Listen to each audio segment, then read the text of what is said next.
Hi everyone! In this video, I'll show you how to avoid copyright claims when using Canva Pro Audio in your videos.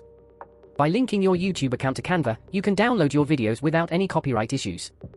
Let's get started. First, log into Canva and open the video project you've created. Next, click the share button at the top right corner of the editor. From the options, select Download. Below the download settings, click on Connect your social media account. From the list, choose YouTube. You'll see a prompt to pick your YouTube account from the list.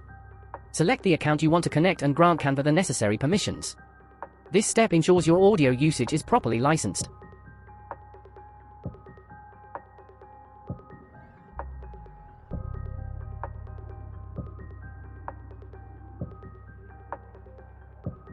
Download the video file to your computer. Then, head to YouTube and upload the downloaded video file. And that's it. By linking your YouTube account to Canva, you can avoid copyright claims when using Canva Pro Audio.